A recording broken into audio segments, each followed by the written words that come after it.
बाद जो आरसीएम बंद हुई, मेरा ये मानना है और मुझे लग रहा है हर व्यक्ति ये मानता है और हमने ये सुना है कि सोना कुंदन तभी बनता है जब वो अग्नि से गुजरता है। और जितने भी महान संगठन इस देश में बने हैं या दुनिया में बने हैं वो तभी है जब वो किसी न किसी संघर्ष के बीच से होकर निकले हैं। तो हमारे साथ में 2011 में जो हुआ वो अनएक्सपेक्टेड था, उसके बारे में कभी सोचा नहीं था। हम सब लोग बिल्कुल एकदम बड़े बड़े विजन के साथ और बड़े टारगेट के साथ में हम लोग काम कर रहे थे। और आप यूं सोचिए कि आप के सामने कोई मंजिल है और आप बढ़े जा रहे हैं और अचानक आपकी गाड़ी में पंचर हो जाए तो सारी की सारी आपकी प्लानिंग, सारे के सारे टारगेट आपके डिस्टर्ब हो जाते हैं।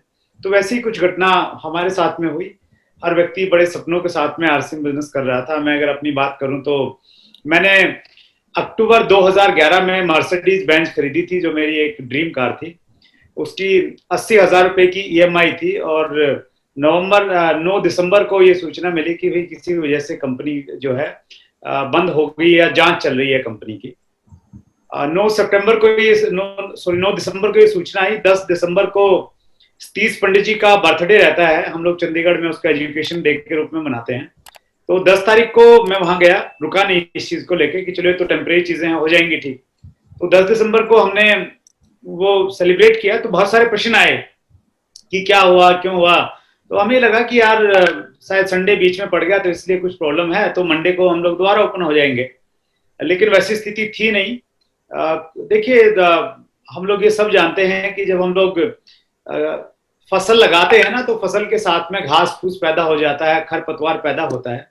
तो डायरेक्ट सेलिंग एक बहुत अच्छा कॉन्सेप्ट है, लेकिन इसके साथ में भी प्रकृति काम करती है। बहुत सारी मनी सर्कुलेशन की कंपनियां पैदा हुई और वो एक दौर था 2010 से लेकर 2012 के बीच में, जब इस प्रकार की कंपनियों की बाढ़ आ गई थी और राजस्थान में ये चीजें बहुत चरम पे थी। तो उसी समय कुछ स्कैंडल हुए बहुत बड़े बड़े राजस्थान में।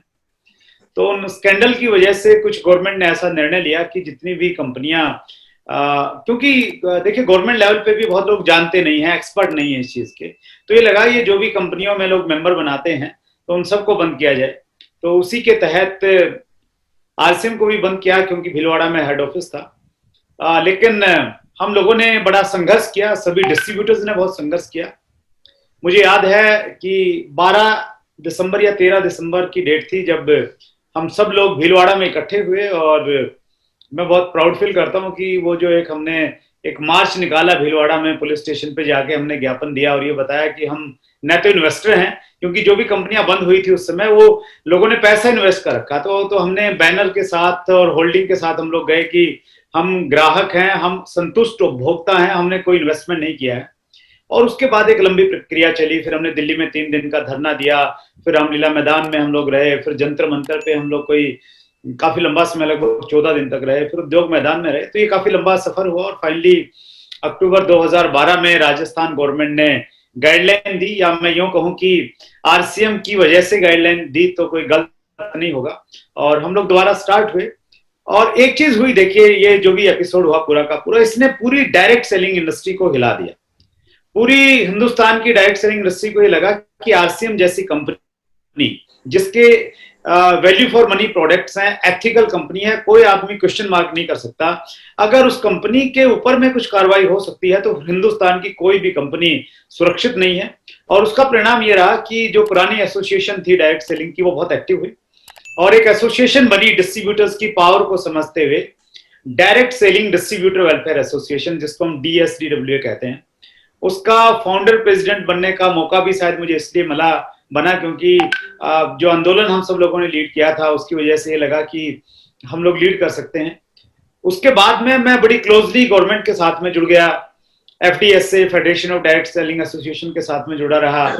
फिर कुछ समय के बाद फिक्की ने एक ऑर्गेनाइजेशन बनाई, FICCI direct selling task force, जो अब भी काम करती है, तो उनके साथ में मैं रेगुलर जुड़ा हुआ हूँ।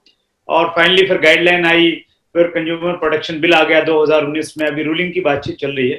तो वो बहुत अनएक्सपेक्टेड था, लेकिन उसने पूरी डायरेक्ट सेलिंग इंडस्ट्री को एक नई दिशा दी।